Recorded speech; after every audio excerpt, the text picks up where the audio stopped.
really. It's more information. So James, I'm going to go ahead and call attendance and see who is here. Chair Stevens. Present. Vice Chair Martin. Oh, I think he's just arrived. Vice Chair Martin. Secretary Fletcher. Regent Bogard. Present. Regent Cox. Regent Finan. Here. Regent Girdler said he could not attend. Regent Green. Here. Regent Hamilton. Present. Regent Herdink. Here. Regent Jackson.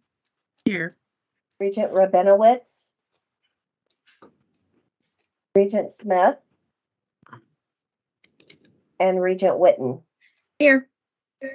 We should also have our advisory members, which are presidents. I know President Linden is here, President Reese. Are any other presidents here? This is Ty. I'm here, Dr. Handy. Yep. Right. So Regent, excuse me, you're not a regent, you're a president. President Handy is here. Thanks for the promotion. Of course, you don't get paid for I don't being know a about that, Ty. I don't know if that's a good promotion or not. Hey, Pam, this is Barry. I joined about the time you said Wendy's name. Sorry. Okay, great. So And I got here when you said Keith Hamilton, so I'm here as well.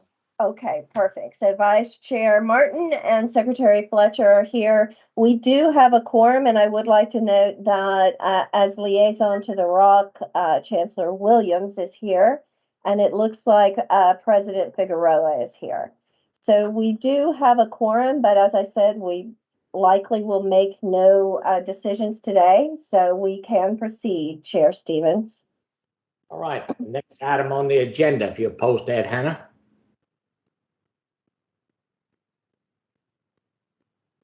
Is the minutes of the last meeting. Do I hear any corrections? If not, we'll stand as presented. Sounds as if you have no objections. All right. The next item on the agenda is interim president search meeting. And you have those minutes before you, or should receive those. Without objection, we'll let those stand as approved. All right. There are no objections, Chair Stevens. All right. Next item is Huron report. Pam, I think that's up to you. Back to you, okay? Yes, thank you, Chair.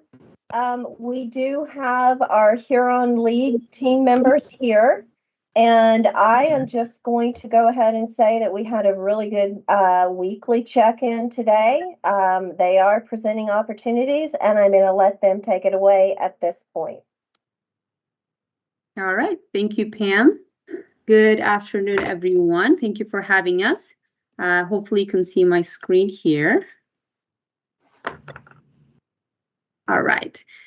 So this month's update is really going to be focused on the compensation and equity workstream. Last month, if you remember, we shared the current state analysis and the results of that. This slide really highlights the different milestones associated with this specific work stream. So we have completed the current state milestone, and then we also just finished up the established foundation. So today's meeting is really going to be focused on the work that we were able to conclude as part of the established foundation phase, and go into the next phase of the project, which is the job profile development and market pricing. You'll also see some other milestones listed here, which we'll be able to give you an update on in future meetings. So with that, as part of the established foundation, one of the things that we really focused on was the compensation philosophy. So this is a really important step in highlighting what the strategy is for KCTCS. So the comp philosophy was drafted based on input from the workstream lead group, which consisted of representation from both the system office and the colleges. So after getting together and really going through the specific strategy KCTCS would like to take, we took that to the advisory committee, got their input, and made modification to the philosophy. We also shared the same philosophy with the executive sponsors, and we're able to make updates. And now we're bringing it forward to you for any input. And after that, the goal is to finalize the compensation philosophy, which will help in really establishing compensation practices going forward once the implementation of this work stream, once we implement this new compensation program. So what we're going to do is there are 6 distinct elements of the compensation philosophy. We're going to go over each one of them. So you'll see the first 3 elements listed here and then the next 3. And then I'm going to pause and would love to get your feedback, questions that you have around some of the decisions that are being brought forward. So the first one is the scope, which is really asking the question of who is covered by this compensation philosophy. So the total compensation program applies to KCTCS employees identified as regular staff. That includes full-time and part-time, faculty, and also executives. Not included would be student workers. So this will apply to the groups listed there. The second element is goals and objectives. And that's really asking, what is the top goal or objective for KCTCS? What should the compensation program really be focused on? So the group came up with establishing clarity and transparency around the practice of compensation. Also rewarding employees for performance through an effective evaluation, performance, and promotion process. So moving towards that pay for performance model with compensation. Also creating consistency in administration of the compensation process. So if you remember last month, we shared a lot about the feedback from the focus groups and the town halls. And one of the things we kept hearing is the lack of consistency in how compensation was being administered between colleges.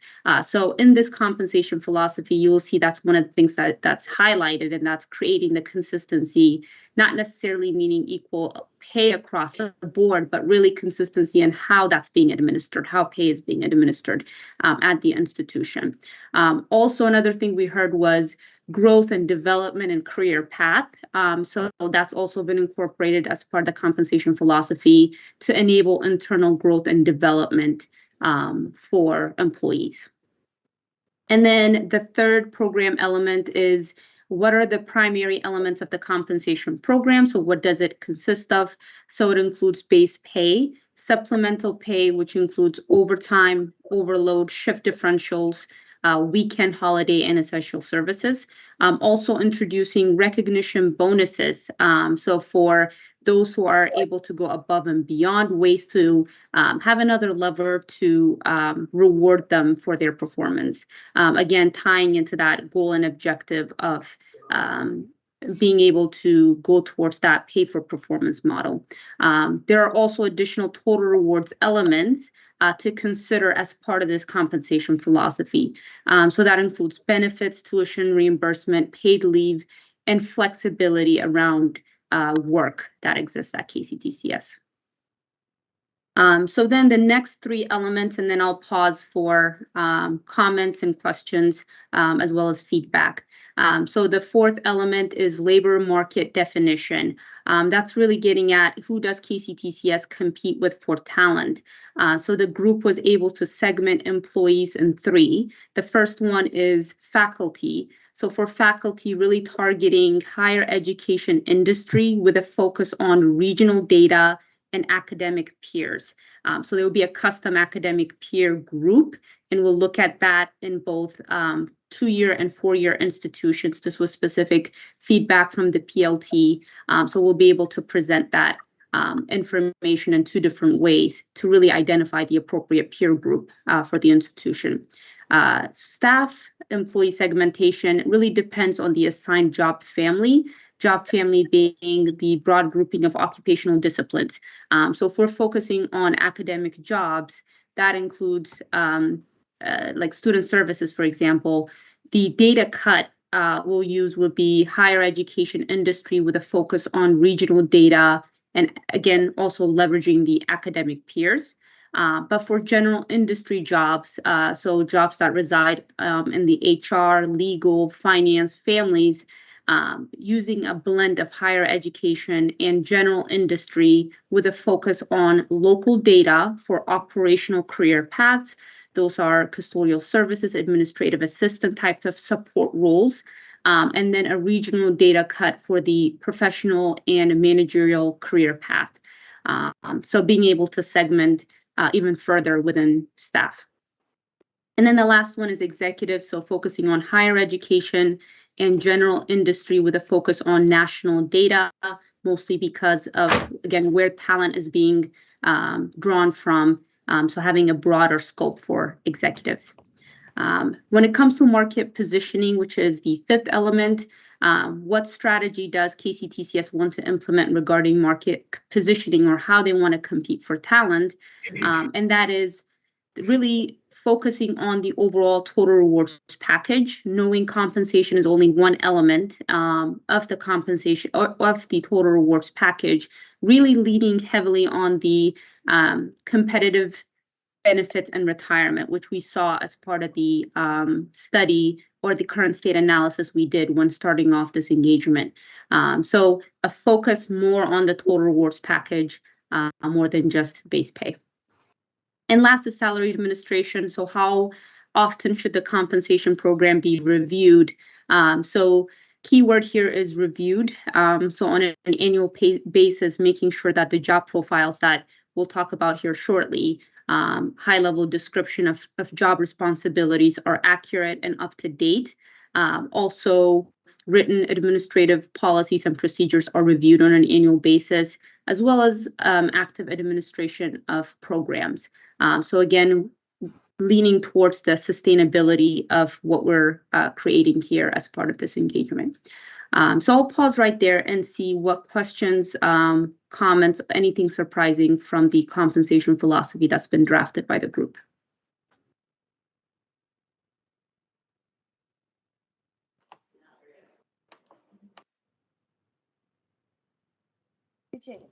Kimberly, and then Wendy. I think one thing we need to acknowledge on the faculty side of the labor market definition is that we are competing a great deal with private industry as well. When we're talking about nursing and welding and some of our technical fields, that is our biggest competition for those areas. So I just think we should acknowledge that as well, in addition to the academic sector. That's a really good comment, and we actually just recently heard that when sharing this with the HR peer team specifically. So that's a really good call out, and one way we can address that is, taking this approach for most faculty, but whenever we need to stray away from this, being able to take a look at the general industry and having a blended approach for those jobs, especially knowing to your comment that talent is being recruited not just from the higher education industry. So we'll certainly make that update. Wendy? I think we always have the presumption that we have lots of folks who are pretty far from market, but after talking with Dr. Ferguson and a couple of others, it seems that that may not always be the case. What will we do if we find after this market positioning review that we have people who are well above market? Will we be adjusting anyone down from where they currently are? Or how is that process going to play out? I mean, typically, when doing these types of engagements, we don't recommend reduction in pay. However, there are other ways to address that, and one of the ways that we do that is by recommending perhaps a lump sum on an annual basis during an increase instead of an adjustment to base pay. So that's one of the strategies some institutions choose to leverage. We will have to, discuss that with the broader group and see what the best approach for KCTCS will be. And that would be something that we would include as part of the salary administration guidelines. So whenever somebody is above the range maximum, okay, what are some of the ways to handle that? Perhaps it's even a broader conversation around, can they take on a different role, and which will, an elevated role, which would put them in a higher grade, which will give, again, more opportunities with a broader range. Or is it a lump sum approach? So discussion primarily housed in the salary administration guideline that will be created as part of this initiative. Perfect. Patsy? Thank you so much. That was a great explanation. Patsy? Thank you. I appreciate that. On the slide prior to this one, is there a way to go back and let me ask about the third section? Okay. And I think this kind of goes off of Wendy's comment. And I've kind of talked about this from the beginning, and I hope it's being considered. When we look at the actual salaries and the distance from market, et cetera, I think this recognition bonus that you have under program element is really important to kind of slice off when you're looking at these different salary ranges, because I think that's the one thing we don't want to do, is to be punitive to people that perhaps are above market because of repeated meritorious achievement, which at that time, many years ago, was recurring salary. So I know we've kind of gone to more of a one-time, we tried that. But in years prior to that, that meritorious was actually recurring on the base. So that has actually perhaps elevated some. But when you look at the base salary of that person, minus the meritorious achievement, that person may not be far off of market. And that was kind of my concern in the beginning, is that when you look at that raw number, that we're not just looking at that and saying, well, you already make more money, because they may have gotten to that point for above and beyond service in the beginning anyway. Is that going to be, I guess, teased out some way? Yeah, no, that's a good comment. And I think for that, we really have to take a look at the categorization of total rewards and compensation.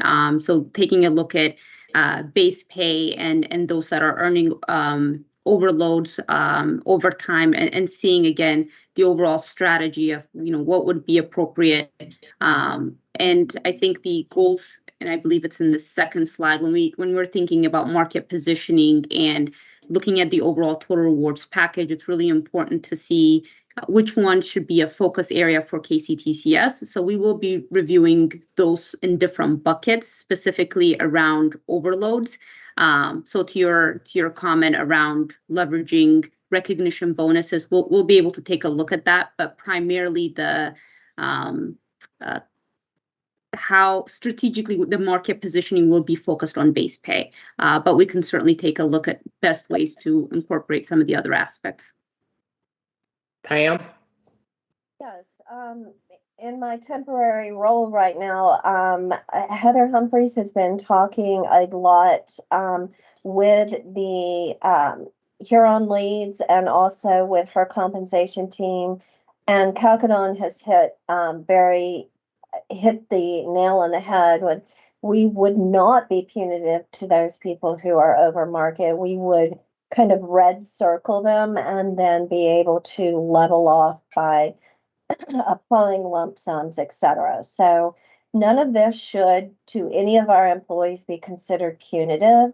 It is a way to kind of level off all of those practices that were inconsistently applied in the past. Thank you.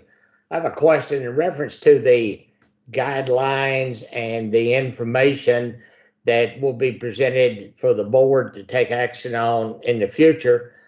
What is the present guidelines? Because basically, a lot of the appointed board members do not understand how the salaries are compensated now, what the present administrative salaries are. So I'm sure we have guidelines, but before we look at new guidelines, we need to find out, is it possible to see what the old guidelines, what we're operating under now? Thank you. So I would say that when it comes to the decision points related to this engagement, it's more the work really is classifying the work that's currently taking place at KCTCS. And based off of decisions on how you want to compete with market, the target percentile, et cetera, there will be potentially cost associated to bring individuals closer to market, to the desired state that, you know, the institution chooses. From there, I would say the decision is more geared towards that. And some of the redlining, some of those decisions would be in the salary administration guideline, and we can certainly bring that forward. To your comment of what was a before, we could try to, we'll certainly work with the workstream lead group to identify, okay, what are the primary changes that are taking place between what we're recommending and how it is now, so that you'll be able to better assess what the impact is to the decision. So that's a good call out, and I think we'll be able to highlight it at a high level to see what drastic changes are taking place, if any. Pam, anything to add there? Yeah, for example, we'll pick on the administrators, the executives. You know, what is the criteria now? And are we following it? Is it uniform for a college president? Is there a base salary? Then there are other things that's added on because of faculty, number of faculty, enrollment, and things like that. So I just think it needs to be clear that everyone, this is the procedure if you're employed as a top executive at any of our colleges, to include president and executive cabinet, this is the baseline, and this is how additional compensation is made. Pam? Right, and Chair Stevens, some of our regents were not on the board when you all passed the board policy surrounding executive salaries. Since those are non-banded employees, they follow a little bit different compensation criteria than regular banded employees.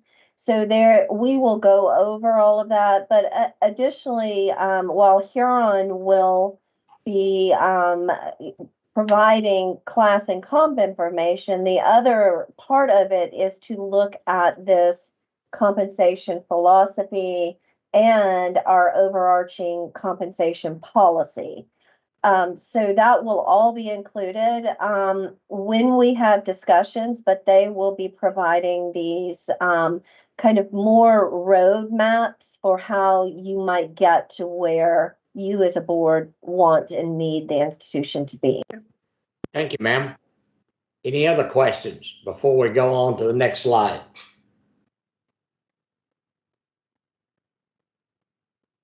All right, hearing none, Huron, you may continue.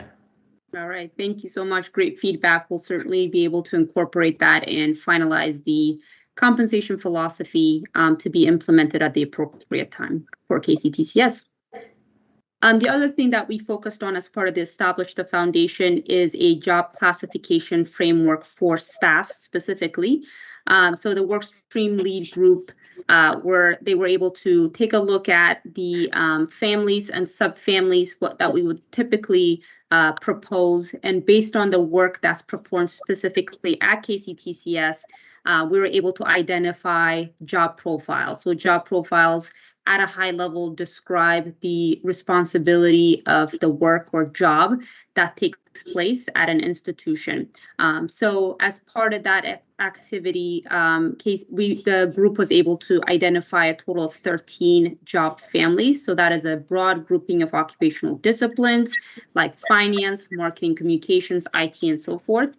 If we continue to take the finance family as an example, we'll be able to see subfamilies associated with that. So subfamilies is further reorganization of that occupational discipline. So we might see accounting, financial support, budget planning analysis, again, recategorizing it, further categorizing it. And then we have career paths, which informs how the work is being done. Is it primarily supporting? Is it through a specialized field of study in the professional track, or is it through leadership of individuals, so people managers?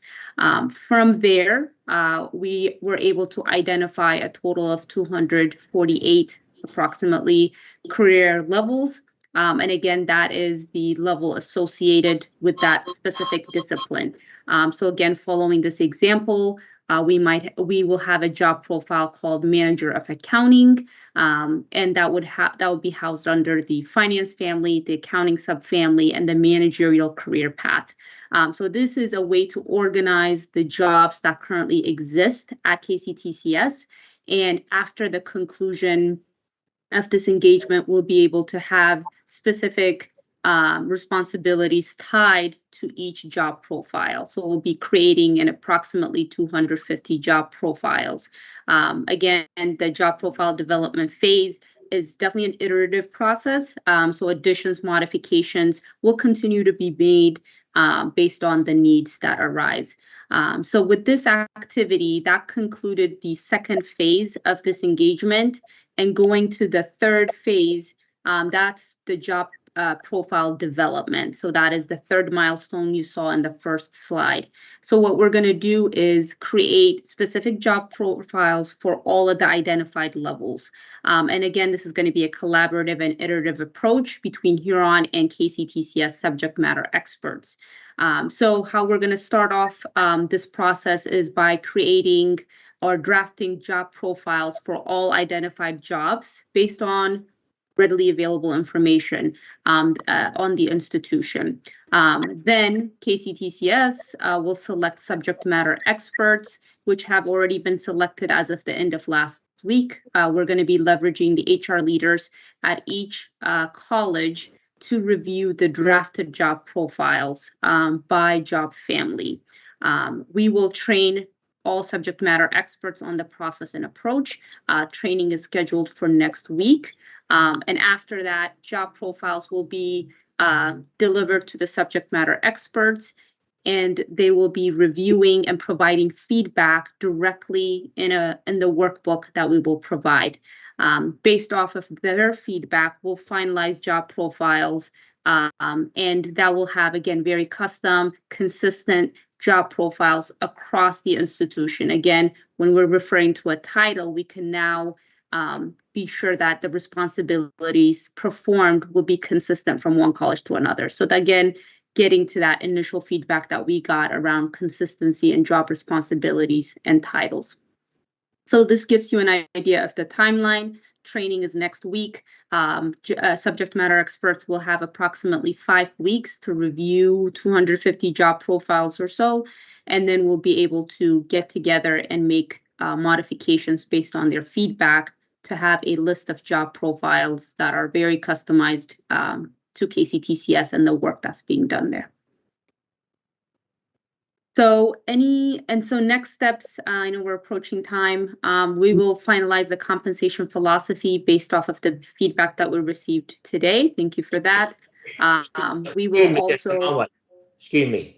Barry has a question for going to Barry. I just have a quick question.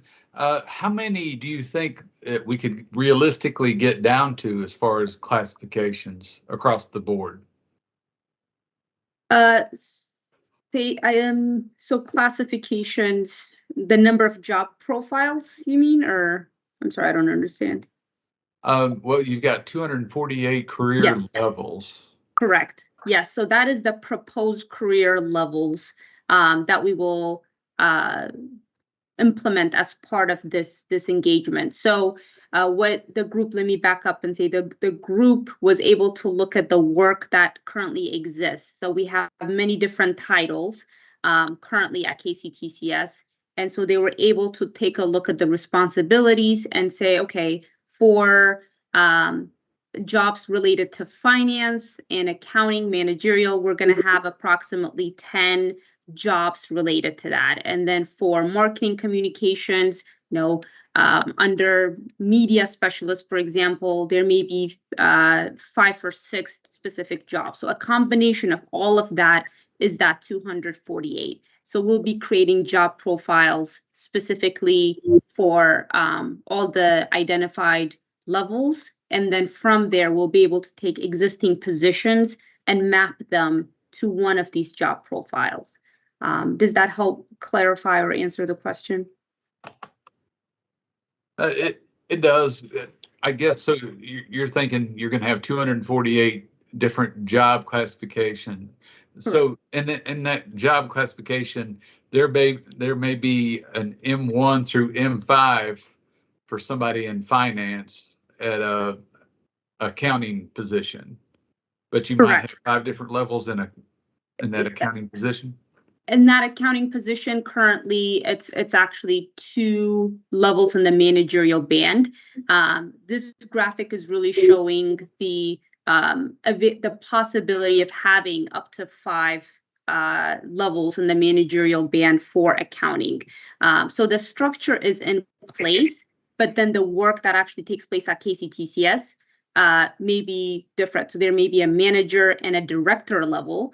But say down the road, there's a need to have an assistant director level, then the structure is in place, and then it would be a matter of creating another job profile.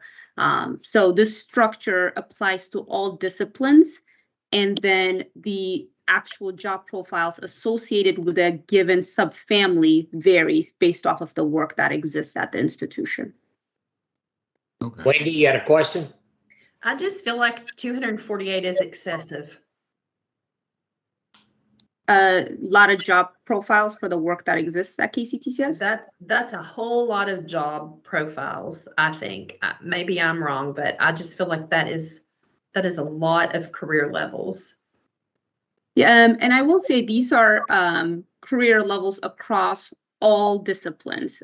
So that includes all jobs from facilities to student services to marketing.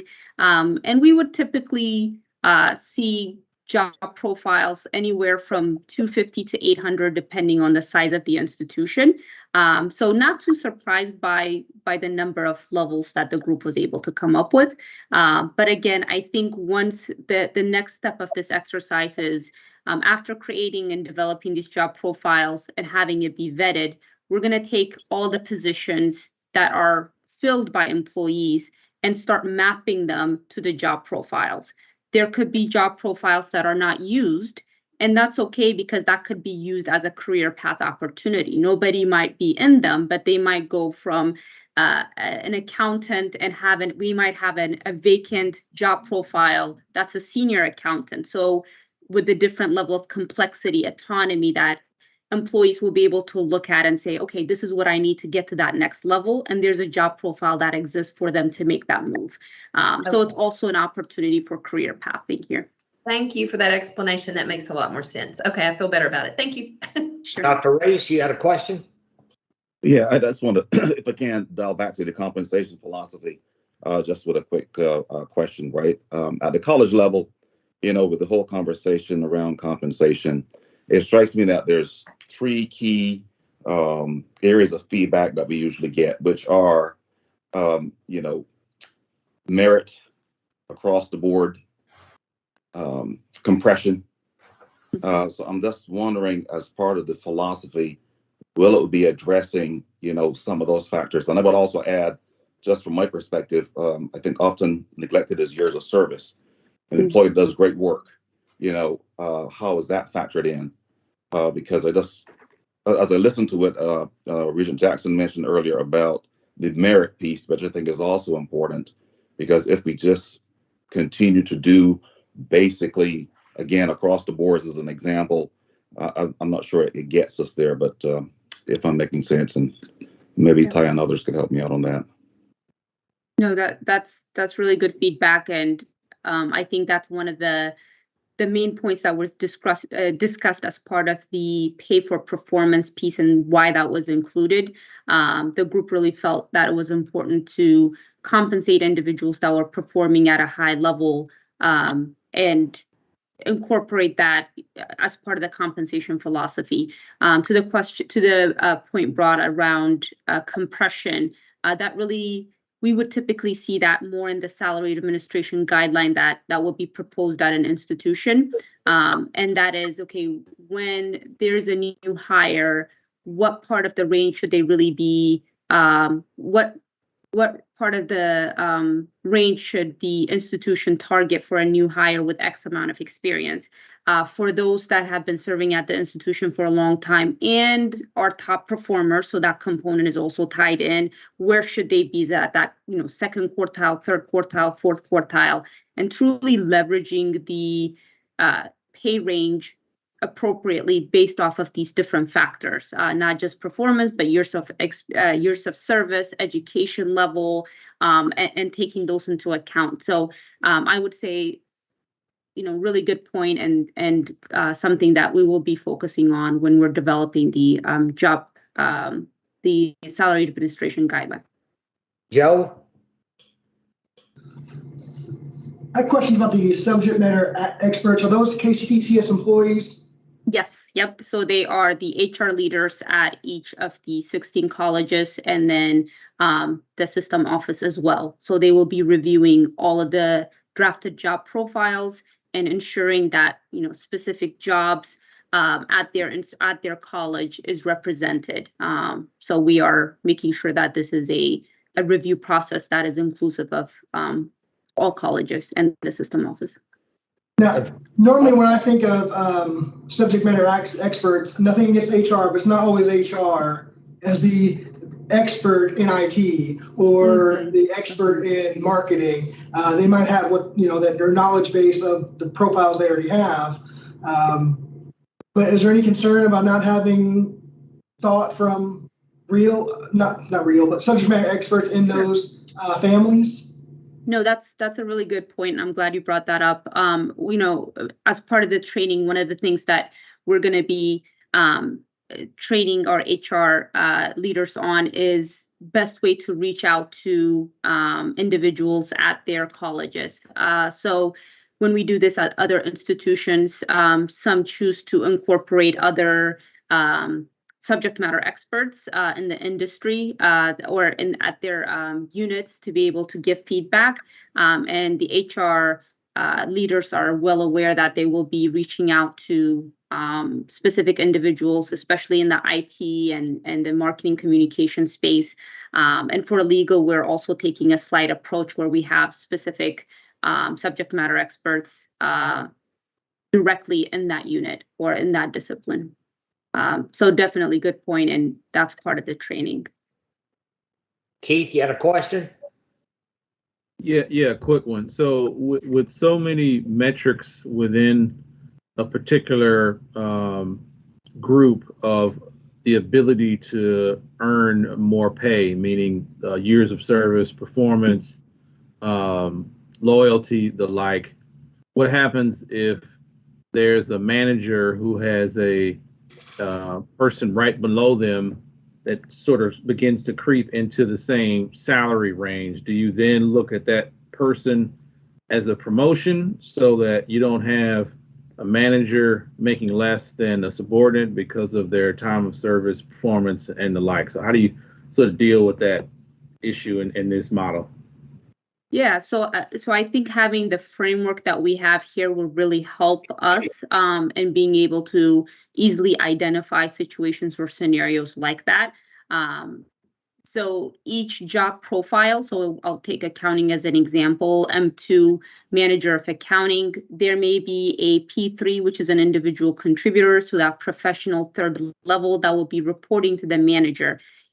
Each job profile will have a different grade or band, and there may be some overlap between those and the range, but as part of the market pricing activity, we will be making sure that each job profile has a different grade and that the positioning of the individual, which will be measured in either the compa ratio or the range penetration, will be evaluated. So those are part of the salary administration process, typically in a compensation department. So we'll be able to take a look at those. And then that's when sometimes compression comes into play. Compression not just being new hires making more than those who have been in seat, but compression in being evaluated as part of the reporting relationship. So similar to what you said, where a direct report could possibly be making very similar or minimal difference between those. So that's part of that activity and when evaluating compression. So we'll be taking a look at that, but as part of the job structure that we have and the process in assigning grades, those will be we'll be able to identify those pretty quickly. And we're going back to Dr. Reese's comments. I do think the board wants some type of mechanism to reward people for years of service. And let's go to the low end, where they be a secretary or a custodian. If they have done a good job for 20 years, then there needs to be something in there that rewards those for their years of service. So I just remind you of that and I don't know how we do it is, you don't have to reward them every year. After 0 to 3 years, there's another movement or so, but I do think the board is very concerned about rewarding, as Dr. Reese said, for loyalty and for continued service in those positions. So I want to be sure that we get some guidance in that some way. Ty, you're up, and then we'll go to Patsy. Ty? Yeah, thank you for that comment about rewarding service. I think that's important. I want to add to it just a little bit because I think it needs to be of enough substance that it's meaningful. Yes. And so I think that doing it less frequently, perhaps, but doing it in a more meaningful fashion is important. And it's the symbolism of rewarding people for that longevity and loyalty and that sort of thing that means a lot. And we don't have a system in the compensation model right now really to do any of that on the staff side. We have it on the faculty side to some extent, but and a lot of folks on the faculty side would suggest that it's not substantial enough in terms of what we're doing relative to our peer institutions in Kentucky and elsewhere. What we give for movement and rank on the faculty side, and we really don't have it in place on the staff side. And then we layer over top of it this symbolic years of service award that I'm afraid does more harm than good because of the nature of that. And I'll just give a specific example. I recently got my 5-year award. Important, nice. Now, I've been here 8, so they were either telling me that I'd only worked for 5 of those 8 years, or COVID happened in the middle and we had to delay that. But here's what I got. I was given an award that allowed me to go out and get something for it. And after I was all done, looking at the 4 or 5 choices I had, I selected a Stanley box cutter because that's all my award allowed me to get. A $13 item after 5 years of service. And as a president, I can ignore that and chuckle at it and move on. Other employees are doing the exact same thing. I don't know how many box cutters were purchased, but the symbolism of what we're doing is very, very important. And I would rather see us put something in structure and in place that is meaningful on a longer interval than less meaningful on a shorter interval. And I think that's important. Yeah. On both sides of the house. And I'm sorry to drag on about it. I want us to be careful because an annual award sounds good, but when it gets translated into dollars and cents, it probably isn't going to have the impact that you would like to see it have. Yeah. So let me quickly add one of the reasons I brought that up. My prior institution was the University of Tennessee, Knoxville. Haven't submitted mention Tennessee and Kentucky, but that process pretty much was, let's say for the first 5 years of service, you got like $1,000 increase each year. And then certainly as the years, it would double and it became pretty substantial over time. So I think that it's ways to Ty's point that it is more meaningful, but some good thought put into the value of high performance and years of service. Yeah, well said. Good point. Patsy? Thank you, Chair Stevens. I would definitely agree with Dr. Reese and Dr. Handy on that. I think there is a way to quantify, I guess, the impact and to be able to really measure what we are defining as, really great service or average or mediocre service. So I think there are ways that we can definitely do that as we factor that into the equation. But my other comment was regarding how important it is really when we begin to differentiate these various boxes and to be able to articulate, I guess, the return on investment and the impact of positions. And I will give you an example of that. We have had positions created or hired from one that maybe was already on there. And faculty very quickly can say that person makes $10,000 more than I do, and I've been here 20 years. So sometimes I don't think people necessarily really understand how the title of a position really equates to impact on the institution. They will say that person is not generating revenue. I'm generating revenue through students and tuition, but I don't make that kind of money. So I think it's going to be really important that we sort of map this out and very clearly articulate it and understand it ourselves, how we're going to differentiate these, and put value on these. I think that's probably one of the most important things we can do here is to very clearly define that and the meaning of these positions, because if a position pops up out of nowhere and it's 20 or 30,000 more than people that have been there 2 and 3 decades, and have probably made the institution hundreds and hundreds of thousands of dollars, it's really hard to justify that, to people who are not positively impacted by such an adjustment. So I just wanted to share that as we move forward. So I'd like to clarify who has questions. I know that Regent Witten just raised her hand, but we still have hands up for Regent Fletcher, Regent Hamilton. And there they go. Thank you. Thank you. Brianna. Sorry about that. Brianna. That's okay. You're fine. And I showed everybody else, but Ty got a box cutter and I got a plaque. I can understand where Dr. Reese and Dr. Handy and Patsy, I kind of want to add another layer, at least so that Huron, that you can kind of hear this from a faculty perspective and a staff perspective. It's great to say that we're going to start looking at those measurements of performance and merit and longevity and years of service. But it's really important to be consistent in the way that we do this across the board, across all 16.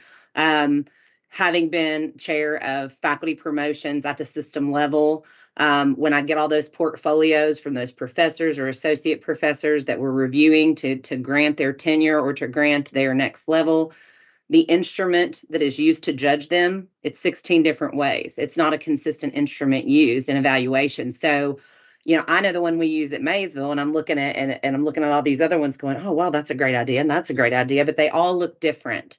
And as a system, I really feel like we should all be using the same instrument. I know that there was a policy at one point, but colleges were allowed to opt out of that if they didn't prefer it. But we need to make sure, while all of those things are good, we need to make sure that instrument is very outlined and detailed and how we even get to that evaluation process. Because if the instrument's poor, then it doesn't really matter.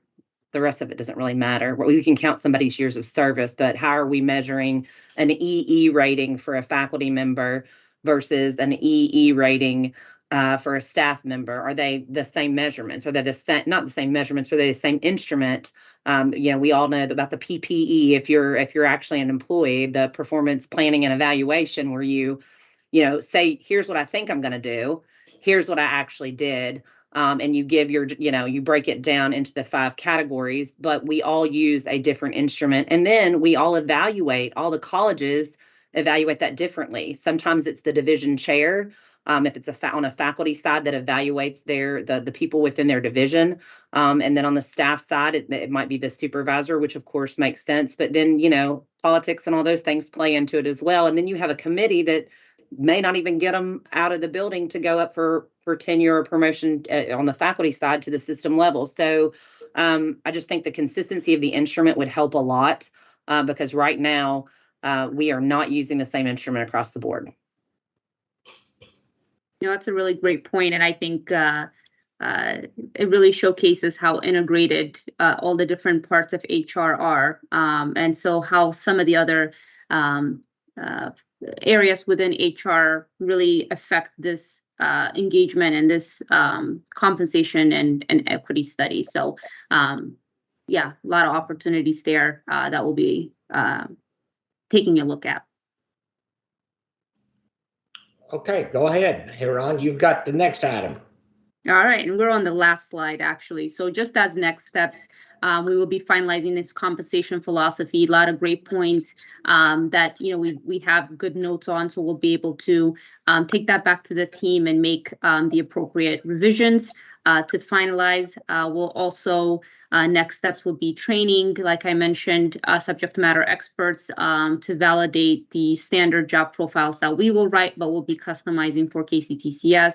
And we'll continue to work with our workstream lead group to ensure the program design does align to the needs of all colleges. And then when it comes to the other work streams, we'll continue to identify opportunities for space utilization, academic programming, and financial spend and organization structure, and more information to come on that next month. So if there are no more questions, that concludes our presentation. Well, I have a question. In reference that you did an assessment of all the 16 colleges in the systems office, and I would hope that as you get closer to finalization, that you identify those items that could be better done at the colleges, as well as those items that need to be done at the systems office. So, basically, I would hope that you will be able to do that in your evaluation to say that these services that even right now, services that we have at the systems office, it would be better functional for those to be returned to the colleges, for the colleges to do that. Because the largest expense we have is personnel, and we're not hunting to try to reduce personnel, but we need to identify areas that we can be lean and mean in and providing a better service to our colleges. So I would hope that as you go forward and that somewhere down the road that you present that is to the Board of Regents. Yeah, and I think the work that we're doing here will really help answer a lot of those questions. Within the scope of the compensation and equity work stream, really focusing on the categorization of the jobs, understanding what work takes place, and being able to make informed decisions on best way for where the jobs should reside, right, system or at the college levels. So a lot of opportunities there as part of this engagement. Then I have one more question for you all to think about. Was brought up, and now you've done facilities, but Dr. Ferguson has mentioned, as several other presidents, they have buildings on their campus that they're not using, and because of what reason, but they're right in the middle of the campus.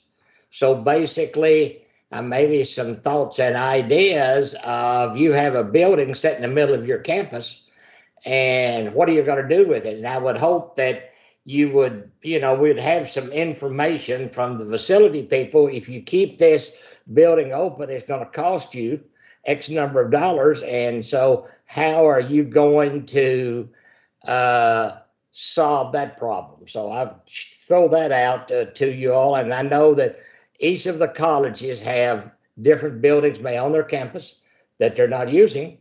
And basically but it's kind of hard to get rid of a building sitting right in the middle of your campus. And to what are we going to do with that? So I throw that out as another challenge for Huron to be thinking about, maybe in giving Pam some suggestions of how that we solve those problems. So just to kind of bring expectations of what is coming forward into line with what Huron is doing, I would like the Regents to remember that they are bringing opportunities forward. So it might be surrounding space and space usage, restructuring, whatever the opportunity is, and they will also show the return on investment. But the how we leverage that opportunity, and the how we implement it will be dependent on what you prioritize, and then how Huron helps us map out the roadmap, so to speak. So I don't want the Regents to believe that Huron's going to come and say, close this building, do this. They are bringing opportunities about space usage, the data surrounding what we do now, what we did prior to COVID, that sort of thing. And then it is up to you all and administration to really dig in and do that hard work of prioritization and then assisting with the roadmap. And please, Huron, if I have misstated that, please step in. But I just want to make sure our expectations are in line with what Huron is doing.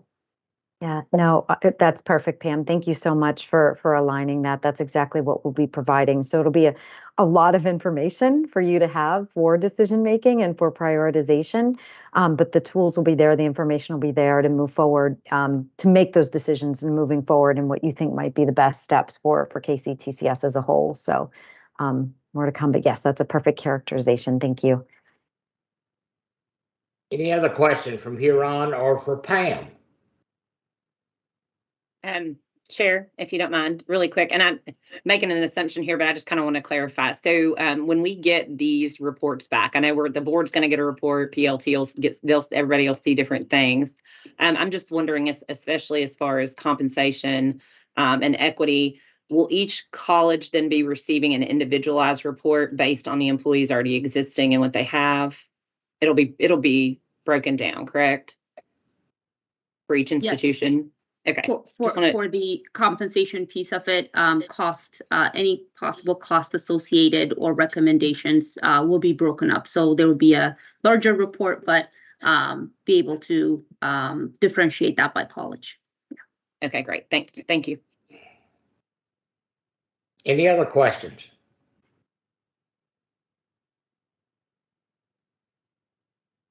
Pam, back to you.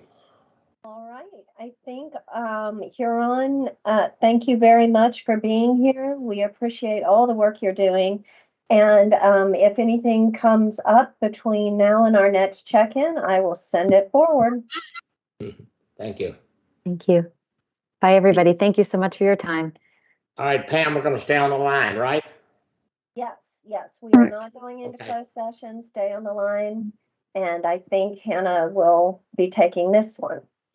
Absolutely. Thank you to our AGB guests who are with us today for listening and getting a taste of what you will be stepping into. We just determined yesterday from the board survey that AGB would be an association and governing board, sorry for the acronym, the firm that is helping us move forward with our presidential search. And I'm very appreciative of three of them, I believe, joining us today. We have Tim White, Jim McCormick, and Melissa. I believe Melissa's on here. I'll let them introduce themselves and give some background.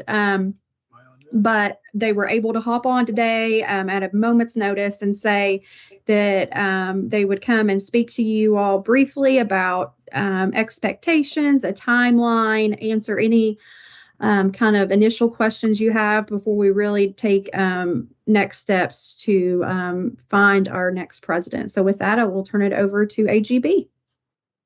Excellent. Thank you very much. And we appreciate the opportunity to speak with all of you today. My name is Tim White, and I'm AGB Search's Executive Director for Client Development.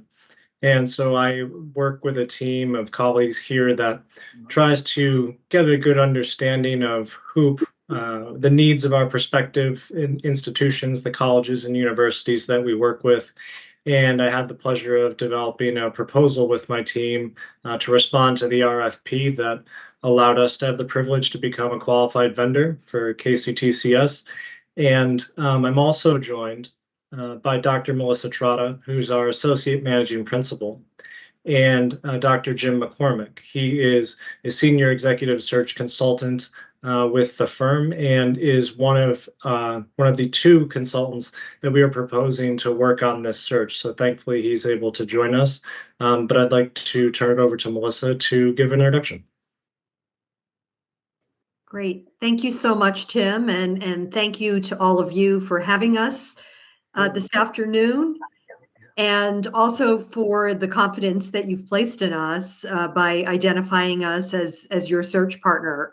We're just delighted by that. And so I'll just give a quick introduction of myself and then turn it to Jim McCormick. But as Tim said, I'm the Associate Managing Principal of AGB Search. I have been with the firm for just about 6 years now.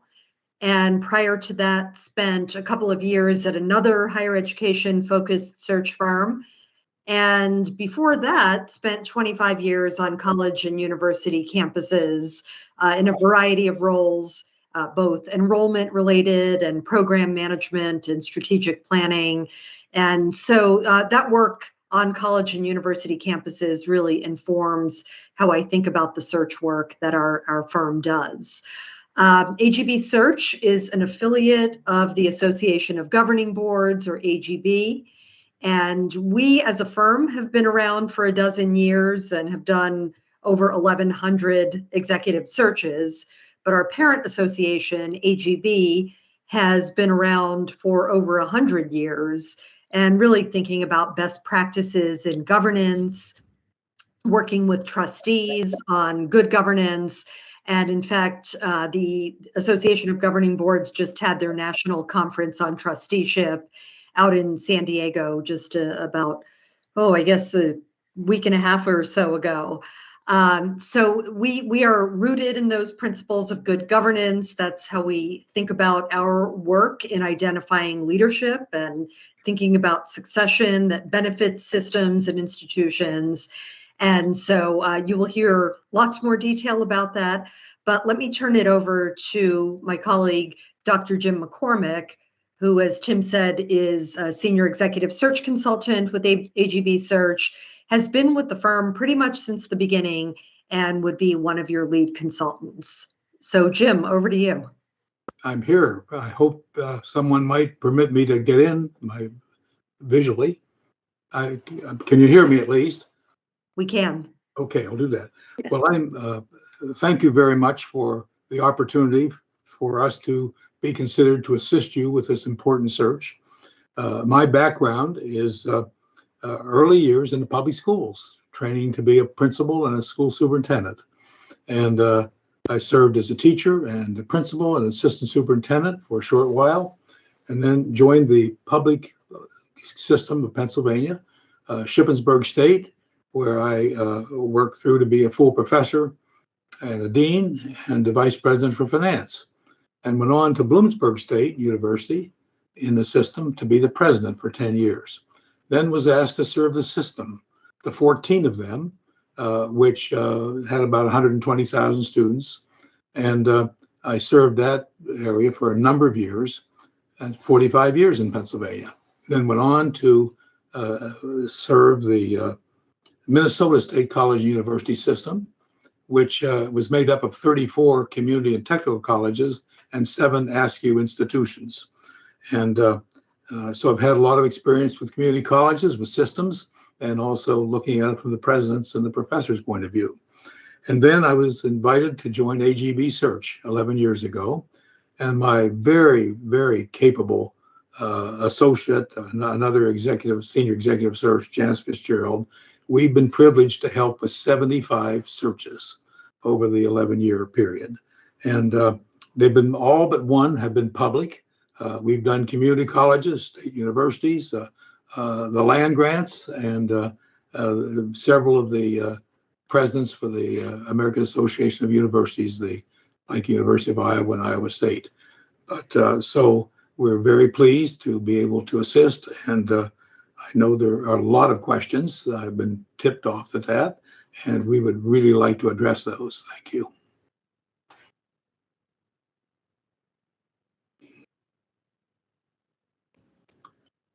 I'll jump in here.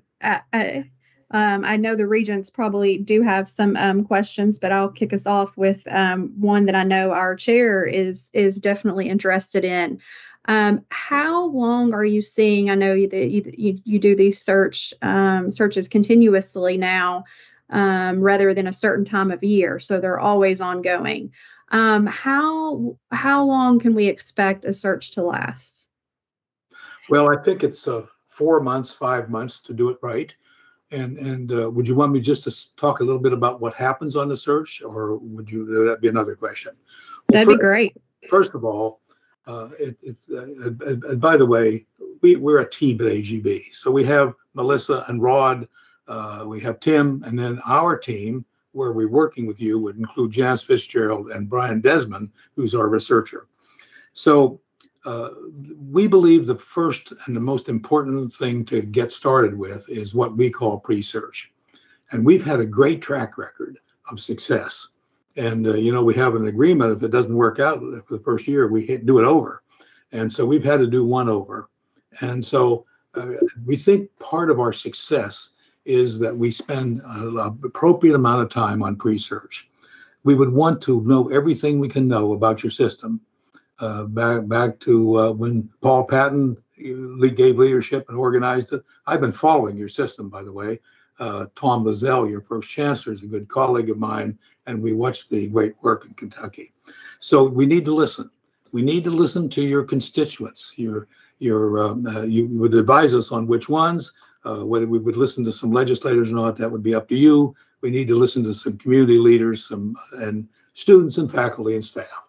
And as a result, and the board particularly, and the search committee, and that will help us create an advertisement that will go across the country and will reflect what it is you need this new person to do. We'll try to get at your challenges, and also not only your challenges, but the kind of credentials and experience you believe you need. And we would work hard at that. If you don't get that right in the beginning, it's hard to get the right outcome at the end. And so that will take research and time and meeting and listening. And we probably can do a lot of that in 2-3 weeks, but we would need to have the board to finally approve it, and because that will be the statement. Then the next thing we do is to build a group of individuals that can be considered to do this job. And we have lots of contacts around the country. And we also have a number of colleagues at AGB, about 40, and we would be listening to them. We would do very extensive communication, advertising, talking with leaders across the country, trying to encourage nominations and or applications. We treat both of them the same way, but we get a lot of our good people by someone nominating them. They didn't even think that they would want to do it, but once they're nominated and we get into discussion, spend a lot of time on the phone. That takes 6 or 8 weeks to build the pool. And then at that point, we would do all of the work of providing the letter and the resume and all of that. We would hope that the committee would really review everyone as a public institution. We can give some advice on tiers and all of that. And the job would be, after a couple of weeks of good review, that the committee would decide on several people, maybe 5, 6, 10 individuals to be semi-finalists. By the way, we'll need to know later, we'll be guided by your wishes, but I'm assuming this is a confidential search for a while, at least up to the final 3, but that would be, we can learn more about that later. So we would then interview, and it can be done on Zoom or in person, these semifinalists, and the committee then would work, and we will do some background checks, right at the beginning. We'll do reference checks on all of them. Janice, the 2 of us will do them primarily. We don't sign that out. We like to be involved in that listening. And we would then you would come to consensus about your semifinalists. And after the interview, then the committee, whether it's the board committee or another committee advising the board or with some board members on it, then you would advise the governing board on maybe 3 individuals unranked.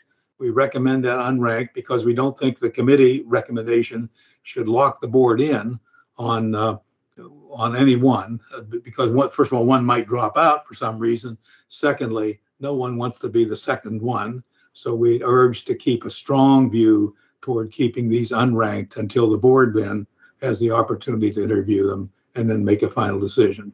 Now, we do lots of reference checking and lots of background checks. We would do a good bit on semifinalists, and then on the final three, if you go that way, we would do a lot more. So we need 10 days or so in between there to do that kind of checking.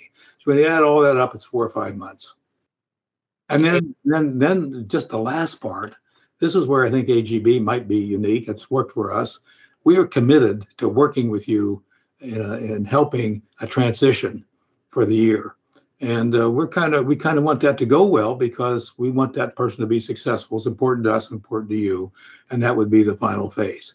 I hope I've raised some questions, and we can add to it if there's more that you need to know.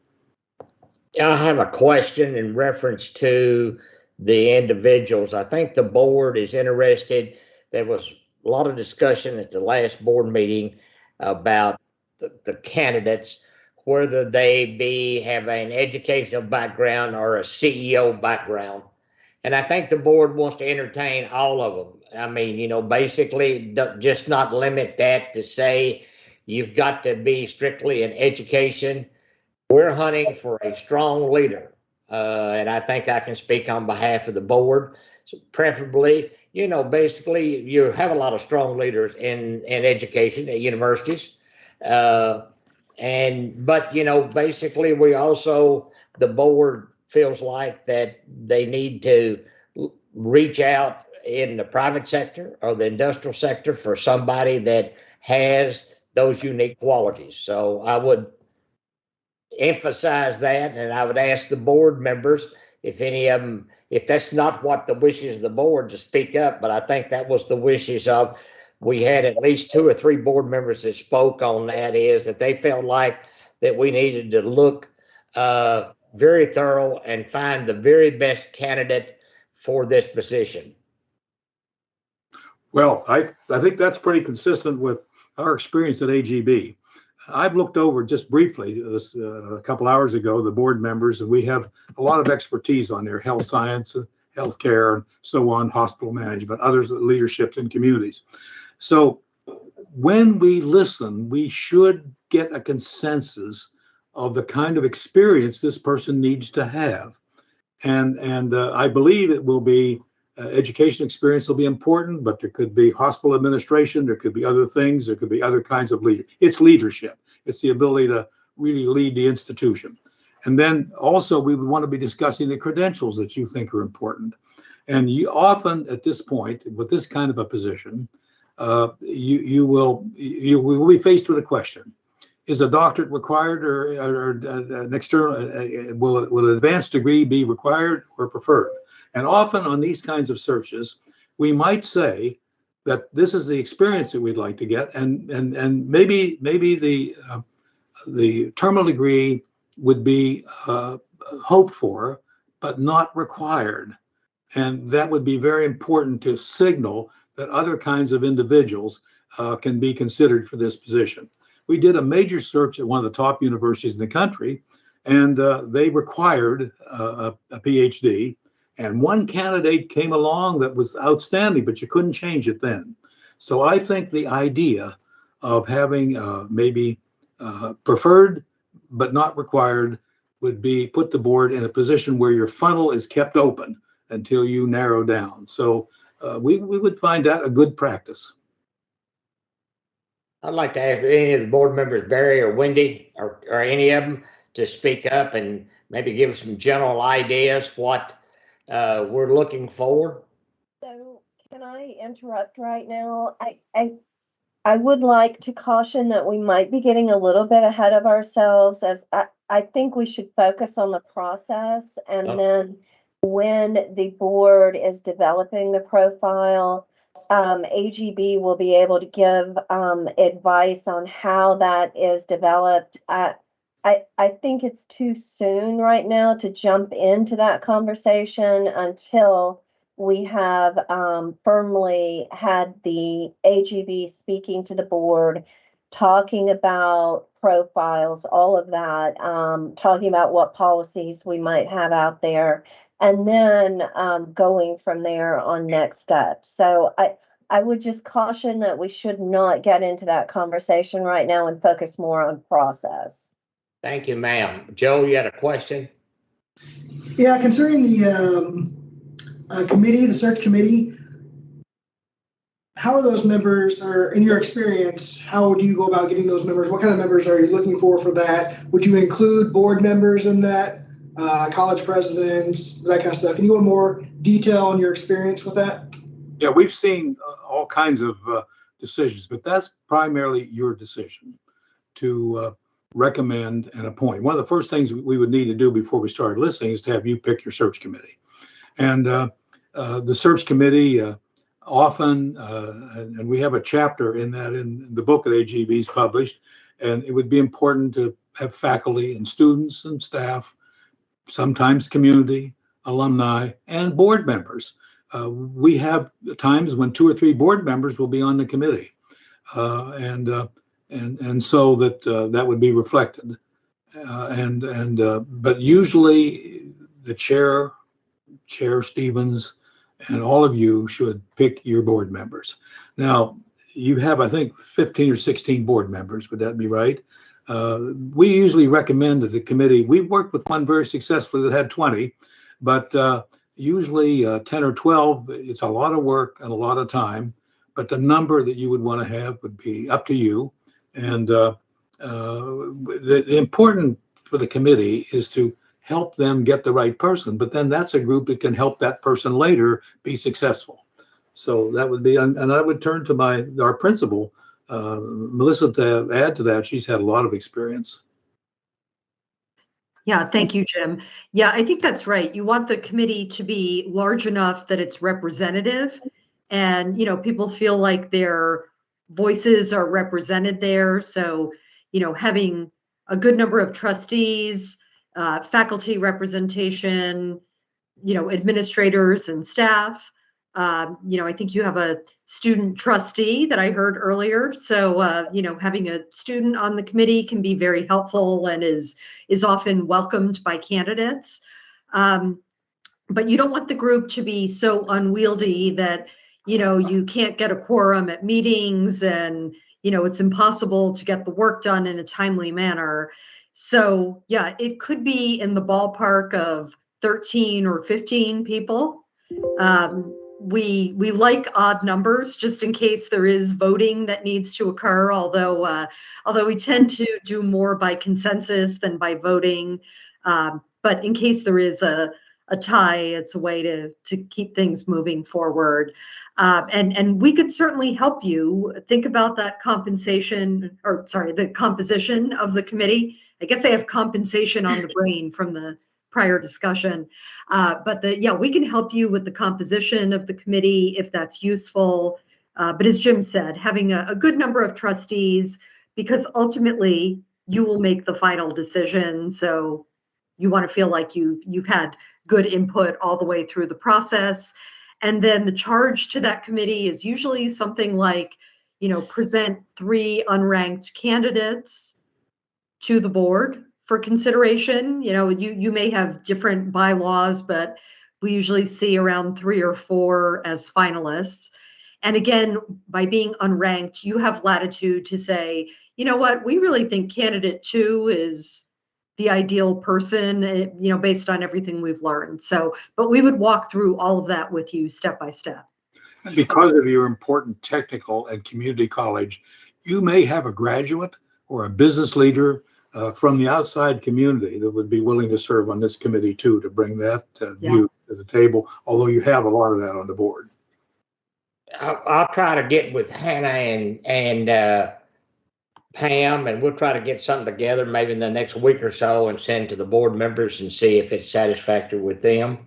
And so we can start the process. We have a meeting, and Pam, I know, or Hannah, you work on that. We had a meeting in June with the full board. So it'd be nice to have some information for them to present to the board, is what I'm saying, at the June meeting. Absolutely. And I actually already sent our committee dates and board dates through the end of the year to them earlier today.